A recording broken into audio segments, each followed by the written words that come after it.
Welcome back, everyone, to the Path of the Awenydd, your guide to inspired living using the power of astrology and tarot.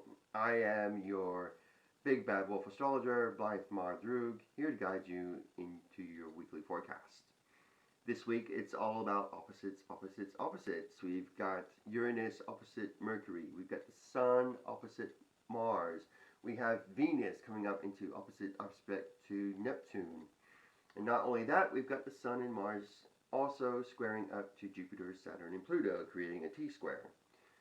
Also, we've got the new moon in Libra coming up into the end of this week, and we also have the dreaded Mercury retrograde. Yay! I can hear everyone shouting at the same time. And I'm here to guide you on not only how to survive these challenging aspects, but also to how to thrive through them. So I will see you in a few minutes.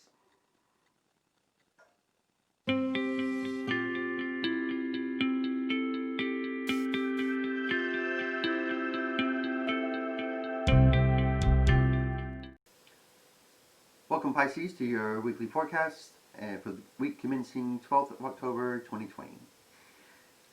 We start the week here with a T-square, which is a bit of a combination of an opposition, which is you have two choices of being, or plus this squares, which are in conflict with other planets, which creates a lot of tension here.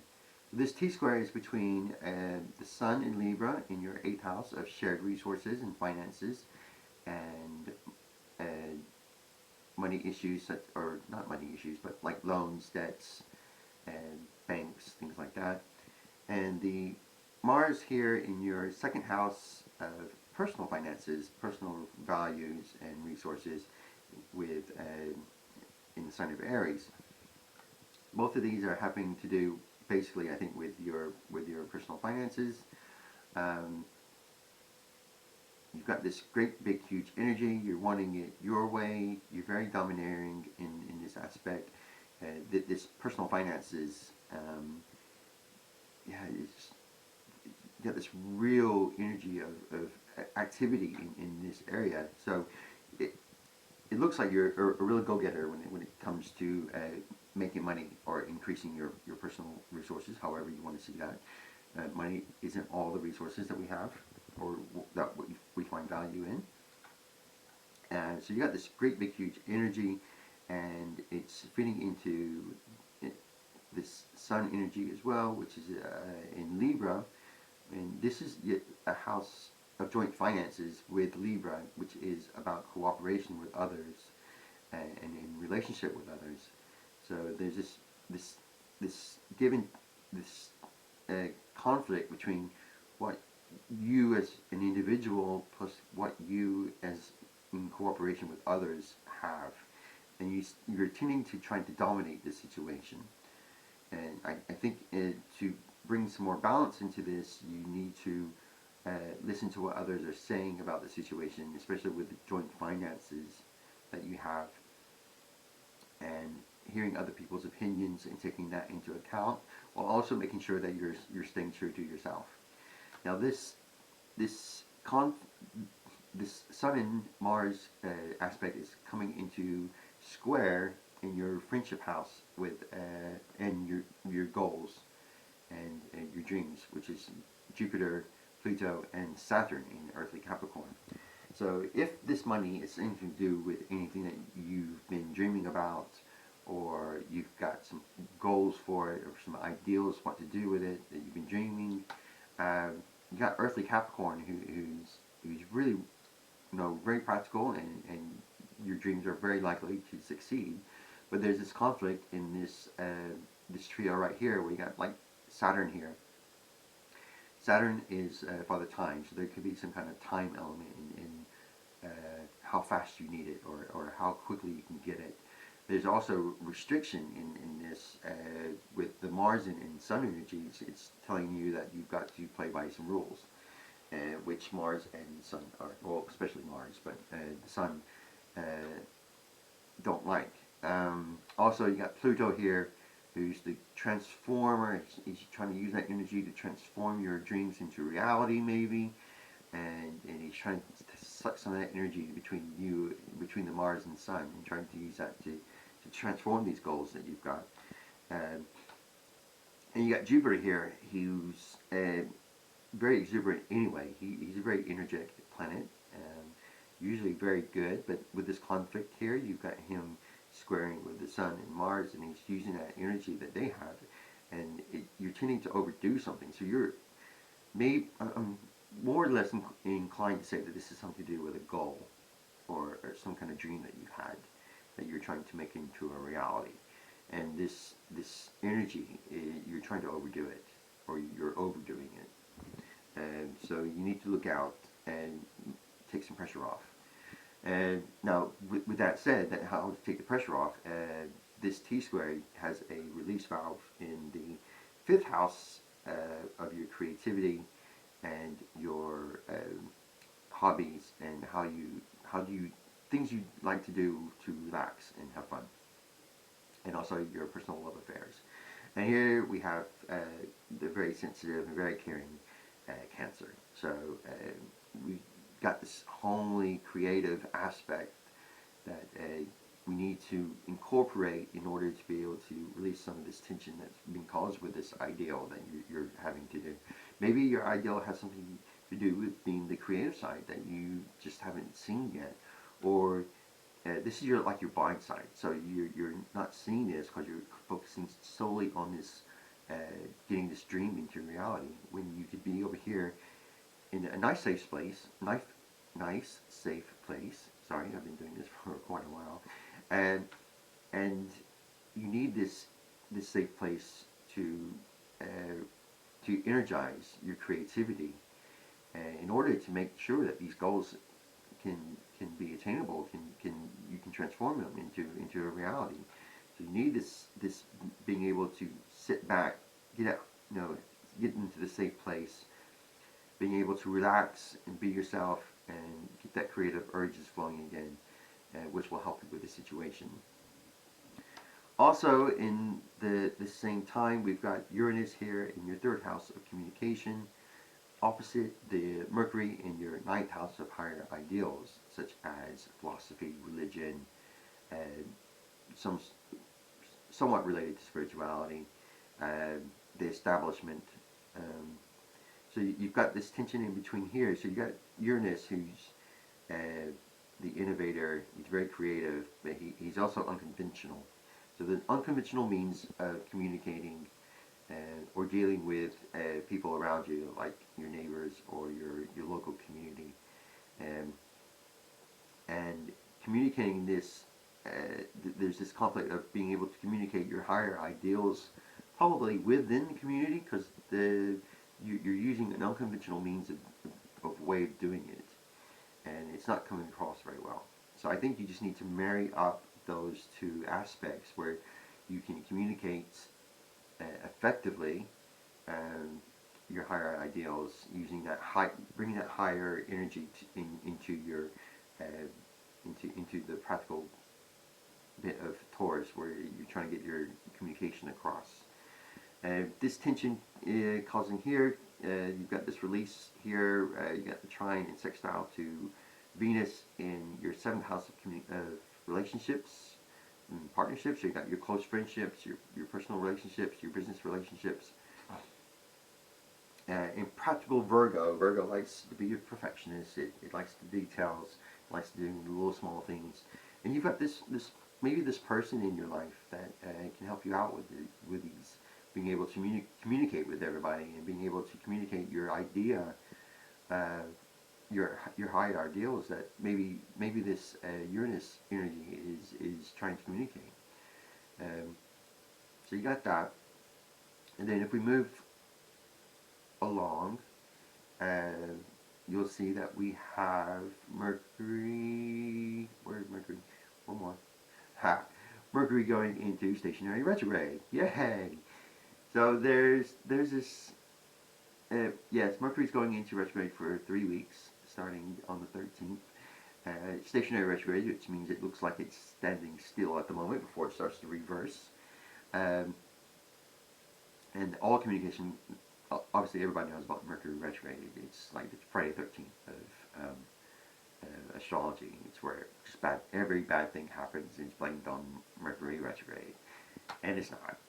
Mercury retrograde is just being. You feel like you're being rushed. You don't have time to think.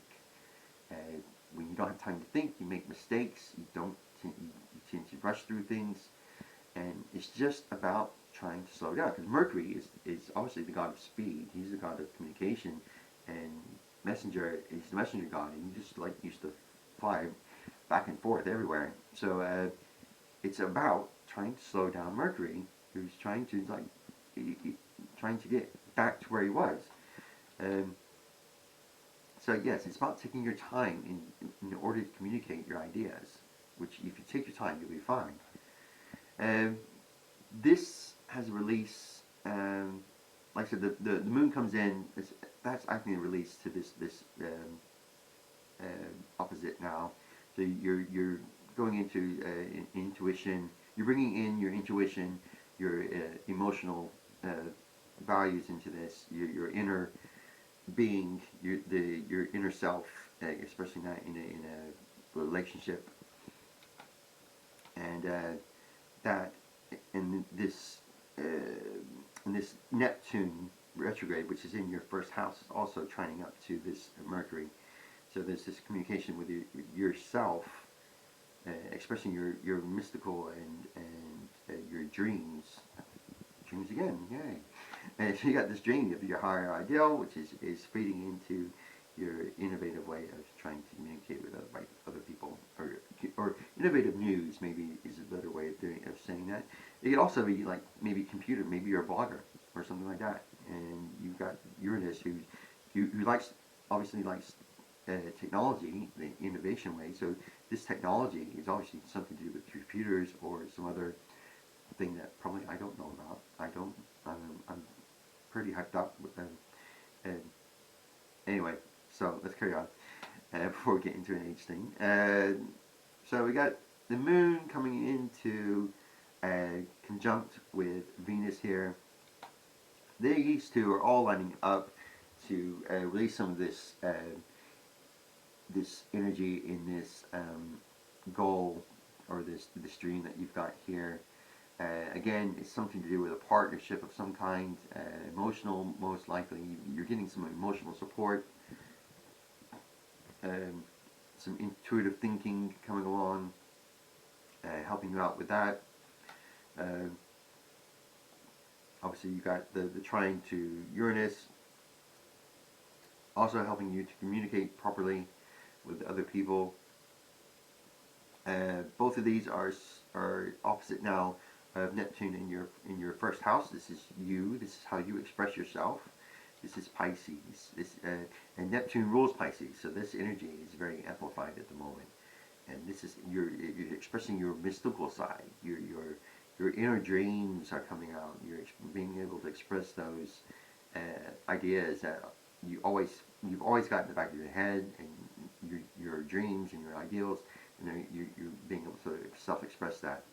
And that is, you're learning how to communicate that, and with this practical Virgo side, this relationship side of things as well.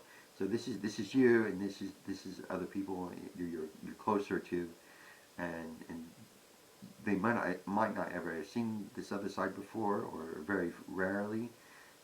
So that you just need to be able to communicate. There's some charm and charisma and intuition dealing with that.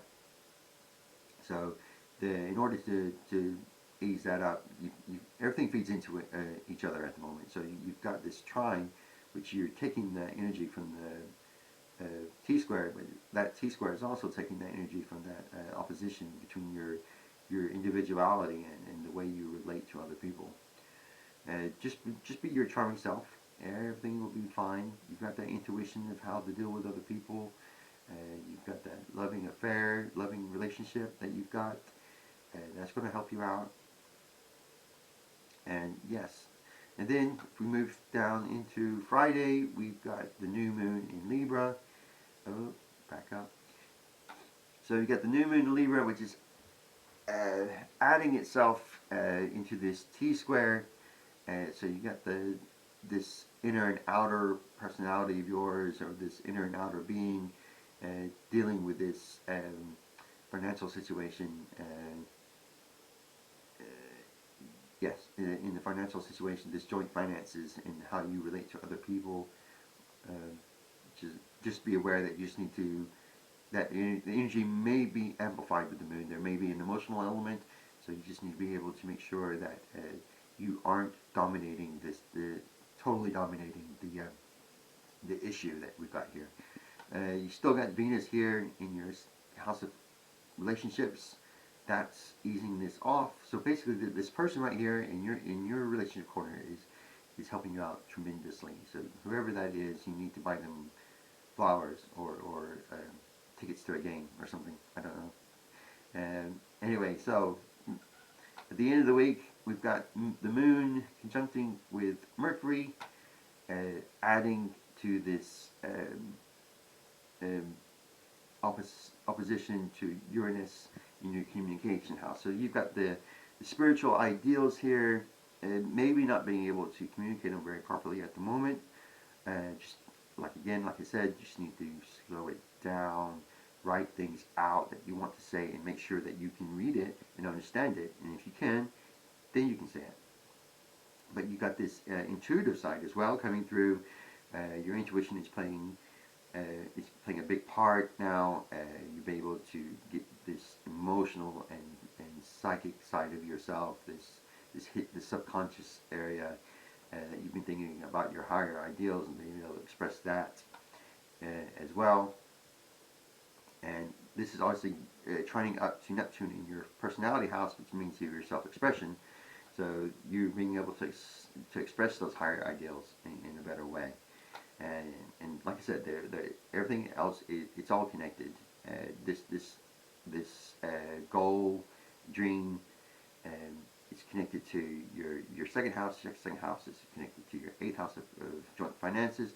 The joint finances, going back to that, and then you got it's just everything's connected. So this relationship area is your lifesaver, as well as your creativity house, and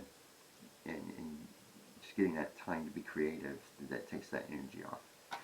Right, Pisces, I hope you enjoyed this video. Please, if you do, please thumbs up, subscribe if you want to hear more, and I will talk to you soon. Thanks, bye.